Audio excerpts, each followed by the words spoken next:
नमस्कार, जोहार, मैं संजय और आप देख रहे हैं न्यूज झारखंड। चलिए जानते हैं सुबह से लेकर शाम तक की तमाम बड़ी खबरों को। मुख्यमंत्री ने विशेष सत्र बुलाने के लिए स्पीकर को भेजा आग्रह पत्र। विशेष सत्र में विश्वास प्रस्ताव लाएंगे हेमंत। 5 सितंबर को आहूत झारखंड विधानसभा के विशेष सत्र में मुख्यमंत्री हेमंत सोरेन विश्वास प्रस्ताव लाएंगे।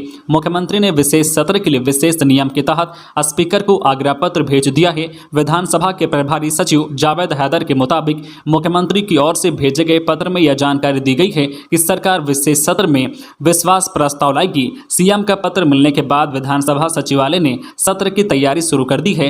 तय समय से एक दिन पहले मानसून सत्र स्थगित होने के बाद उसी के विस्तार में यह सत्र आहूत किया गया है। जानकारों के अनुसार सीएम के पत्र से यह साफ हो गया है कि महागठबंधन सरकार सदन को विश्वास दिलाएगी कि उनके पास बहुमत है। मुख्यमंत्री की ओर से विश्वास प्रस्ताव पेश करने पर मत विभाजन होगा। महागठबंधन लगातार पर्याप्त बहुमत का दावा कर रहा है। इस आधार पर राज्यपाल को भी दिए गए ज्ञापन में कहा गया है कि यदि मुख्यमंत्री हेमंत सोरेन को विधानसभा की सदस्यता से अयोग्य ठहराया भी जाता है तब भी सरकार पर इसका असर नहीं पड़ेगा।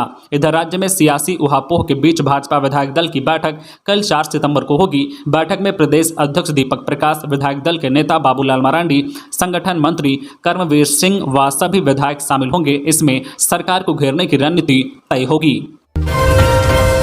रामगढ़ के रजरप्पा मंदिर के पास भैरवी नदी में देखते ही देखते बह गया युवक। झारखंड के रामगढ़ में प्रसिद्ध शक्तिपीठ रजरप्पा मंदिर स्थित दामोदर भैरवी संगम में शनिवार की सुबह देखते ही देखते पल भर में एक युवक का जल समाधि हो गया। दरअसल गोला प्रखंड के पिपराजरा ग्राम निवासी संतोष मांझी उम्र 35 वर्षीय शनिवार की सुबह छिलका पुल पार कर मंदिर की दिशा की ओर जा रहा था। इसी दौरान भैरवी नदी के पानी के तेज बहाव में आ गया। छिलका पुल के ऊपर से बह रहे पानी से होकर पार करने के दौरान वहां पर मौजूद दुकानदारों ने आवाज लगाकर उसे पुल से होकर इधर आने से मना करते रह गए, लेकिन वह नहीं माना और नदी में समा गया। अभी तक युवक को नदी से निकालने की कोई जानकारी नहीं मिल पाई है। स्थानीय लोगों से मिली जानकारी के अनुसार संतोष मांझी शराब के नशे में था। नशे की हालत में युवक छिलका पुल पार करने की कोशिश कर रहा था, लेकिन अचानक पानी के तेज बहाव के कारण युवक पुल पार नहीं कर सका और पानी के साथ बह गया। दरअसल शुक्रवार को हुई जोरदार बारिश के बाद भैरवी नदी का जलस्तर बढ़ गया है। बगोदर में 2 लकड़बग्घे की मौत, मकई के खेत में मिले शव। गिरिडीह जिला के बगोदर थाना क्षेत्र के मुंडरो पंचायत के बिहारो गांव में 2 लकड़बग्घे की मौत हो गई। दोनों का शव जंगल किनारे स्थित मकई के खेत में पड़ा हुआ था। ग्रामीणों की नज़र जब लकड़बग्घे के शवों पर पड़ी तब वन विभाग को घटना की जानकारी दी गई। वन विभाग दोनों शवों को जब्त कर आगे की कार्रवाई में जुट गया है। बताया जा रहा है कि जंगली जानवरों से फसलों को बचाने के लिए खेत के किनारे कटीली तार लगाई गई थी। संभावना है कि उसी तार में फंसने से दोनों लकड़बग्घे की मौत हुई होगी। वैसे आदिवासी समुदाय के लोगों के द्वारा जंगली इलाकों में जानवरों को फंसाने के लिए कटीली तार लगाई जाती है। हालांकि लकड़बग्घों की मौत का कारण अभी स्पष्ट नहीं हुआ है। रेंजर सुरेश राम ने बताया कि दोनों लकड़बग्घे की मौत की सूचना मिली है। वन विभाग ने दोनों शवों को जब्त कर पोस्टमार्टम के लिए भेज दिया है और आगे की कार्रवाई में जुट गई है। उन्होंने बताया कि लकड़बग्घों की मौत का कारण स्पष्ट नहीं हुआ है। वन विभाग की ओर से मामले की छानबीन की जा रही है। खबरों में आगे बढ़ने से पहले आपसे रिक्वेस्ट है कि अगर आप चैनल को सब्सक्राइब नहीं किए हैं तो प्लीज चैनल को सब्सक्राइब करके बेल आइकन प्रेस कर दे, जिससे आपको झारखंड की हर छोटी बड़ी खबर का अपडेट आप तक पहुंचता रहे। चलिए बढ़ते हैं खबरों की ओर। सीमा पात्रा की घरेलू कामगार सुनीता की हालत बिगड़ी। पूर्व आईएएस की पत्नी सीमा पात्रा द्वारा प्रताड़ित करने से घरेलू कामगार सुनीता की बिगड़ी हालत देखकर रिम्स मेडिकल बोर्ड सख्ते में है। बोर्ड ने बताया है कि सीमा पात्रा द्वारा लगातार वर्षों तक दी गई प्रताड़ना से सुनीता कुपोषण की शिकार हो गई है। उसका वजन 10 साल के बच्चे जैसा हो गया है। शारीरिक ढांचा बिगड़ गया है। झारखंड में करम पर्व की तैयारी जोरों पर। विद्यार्थी गीत नृत्य का ले रहे हैं प्रशिक्षण। रांची विश्वविद्यालय का जनजातीय एवं क्षेत्रीय भाषा केंद्र करम पर्व की तैयारी में जुट गया है। 6 सितंबर को कार्यक्रम होगा। विद्यार्थी नृत्य की प्रस्तुति देंगे। केंद्र के 2 ऑर्डिनेटर डॉक्टर हरि उरांव ने बताया है कि वहीं इससे पहले पूर्व संध्या पर 5 सितंबर को दीक्षांत मंडप में कार्यक्रम आयोजित किया जाएगा। इस अवसर पर सरना फूल पत्रिका का विमोचन होगा। वही चुटिया के महादेव मंडाटान में आज करम पूर्व संध्या कार्यक्रम होगा। वहीं नगर आयुक्त शशि रंजन ने करम पूजा को लेकर विशेष साफ सफाई अभियान चलाने का निर्देश दिया है। इस दौरान कर्मा पूजा स्थल व अखाड़ा के आसपास संपर्क पथों की विशेष सफाई करने को कहा गया है। भाजपा नेताओं ने देवघर से जबरन भरी उड़ान, एयरपोर्ट के एटीसी ऑफिस में घुसे। भाजपा के 2 सांसद समेत 9 नेताओं के खिलाफ एफआईआर। झारखंड के देवघर एयरपोर्ट के एयर ट्रैफिक कंट्रोल एटीसी पर दबाव बनाकर रात में चार्टर्ड प्लेन टेक ऑफ कराने के मामले में भाजपा नेताओं समेत 9 के खिलाफ एफआईआर दर्ज हुई है।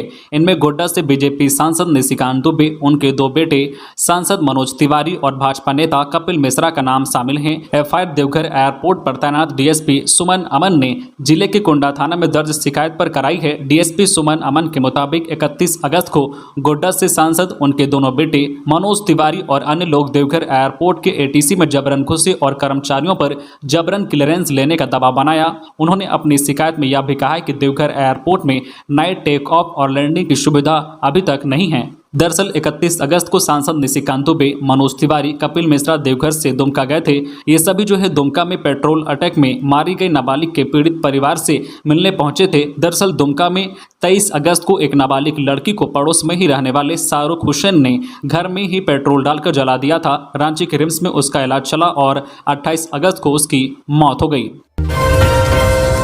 लातेहार में रेलकर्मी पर अज्ञात अपराधियों ने किया हमला, मोबाइल व पर्स लूटे। सुरक्षा की मांग को लेकर कर्मियों ने घेरा आरपीएफ पोस्ट। झारखंड के लातेहार जिले के बरकाकाना बरवाडी रेलखंड अंतर्गत बरवाडी रेलवे स्टेशन में पदस्थापित सहायक लोको पायलट रविंद्र कुमार पर अज्ञात अपराधियों के द्वारा शुक्रवार की मध्यरात्रि ड्यूटी जाने के क्रम में हमला कर दिया गया।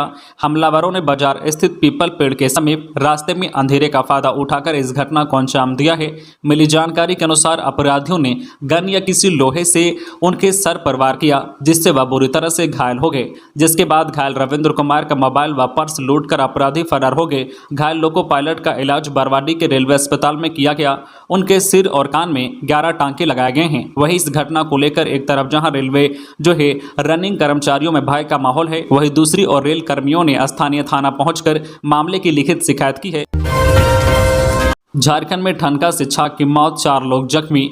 झारखंड में शुक्रवार को वज्रपात की हुई अलग अलग घटनाओं में 6 लोग की मौत हो गई, जबकि 4 लोग जख्मी हो गए। घायलों का अलग अलग अस्पताल में इलाज चल रहा है। मृतकों में 2 गढ़वा व रामगढ़ के हैं। इसके अलावा पलामू और बोकारो में भी ठनके से एक व्यक्ति की जान गई। गढ़वा के रंका थाना क्षेत्र के मंजीगांवा में वज्रपात से धान रोपनी कर रही 2 महिलाओं की मौत हो गई। रिश्ते में दोनों गोतनी थी। इसके अलावा 3 अन्य महिलाएं घायल हैं। सभी का इलाज स्थानीय अस्पताल में चल रहा है। इसके अलावा पलामू के चैनपुर थाना क्षेत्र की चांदो पंचायत के तेतरिया दामा टोला में वज्रपात की चपेट में आने से तेतरिया दामा टोला निवासी 22 वर्षीय सोनू कुमार सिंह की मौत हो गई। बताया जाता है कि वह खेत में काम कर रहा था, तभी यह घटना हुई। इधर रामगढ़ जिले के दुलमी में खेत में काम कर रही एक महिला की ठनका की चपेट में आने से मौत हो गई।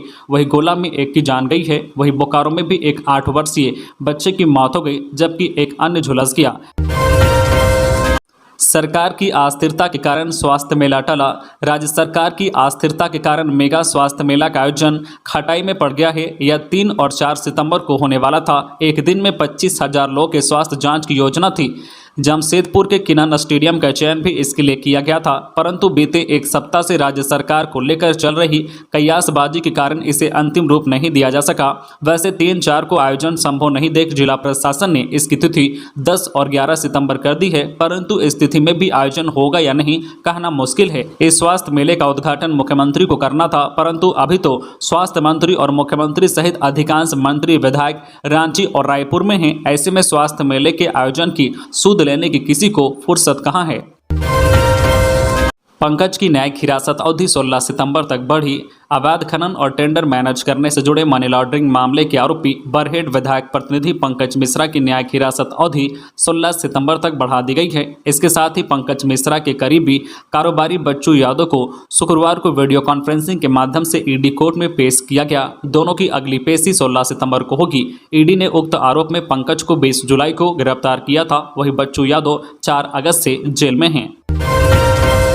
सुखाड़ से राहत को जल्द बनाए योजना, मुख्यमंत्री। झारखंड में 15 अगस्त तक बारिश की स्थिति के मुताबिक 131 प्रखंड मध्यम और 112 प्रखंड गंभीर सूखे की स्थिति में हैं। वहीं पूरे प्रदेश में अब तक मात्र 37.19% फसलों की बुआई हो पाई है। धान की रोपनी 30%, मक्का की 63.81%, दलहन की 44.95%, तिलहन की 40.67% और मोटे अनाज की 28.87% रोपनी हो सकी है। यह रिपोर्ट मुख्यमंत्री हेमंत सोरेन की अध्यक्षता में सूखे के आकलन को लेकर शुक्रवार को हुई उच्च स्तरीय समीक्षा बैठक में रखी गई। सीएम ने अफसरों से कहा है कि सूखे से किसानों, पशुपालकों और मजदूरों के साथ ग्रामीणों को राहत देने के लिए जल्द विस्तृत योजना तैयार करें। मुख्यमंत्री ने बैठक में राज्य में हुई रोपाई की विस्तृत जानकारी ली है। मुख्यमंत्री ने स्पष्ट कहा है कि सुखाड़ से निपटने के लिए सभी संबंधित विभाग विस्तृत कार्य योजना तैयार करें।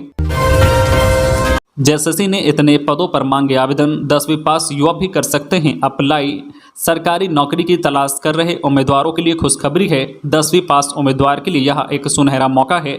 झारखंड कर्मचारी चयन आयोग ने राज्य सरकार के अलग अलग विभागों में भर्ती निकाली है, जिसमें से 455 पदों के लिए आवेदन मांगे गए हैं। इस भर्ती के लिए आवेदन 11 सितंबर से शुरू हो रहा है। वहीं इसमें आवेदन करने की आखिरी तारीख 10 अक्टूबर है। इसके अलावा फीस का भुगतान 12 अक्टूबर तक किया जाएगा। इन पदों पर भर्ती के लिए उम्मीदवारों को झारखंड मैट्रिक स्तर संयुक्त प्रतियोगिता परीक्षा के जरिए चयन किया जाएगा। इच्छुक उम्मीदवार इसकी आधिकारिक वेबसाइट jssc.nic.in पर जाकर अप्लाई कर सकते हैं। उम्मीदवारों का चयन लिखित परीक्षा के आधार पर किया जाएगा, जिसमें 3 पेपर होंगे।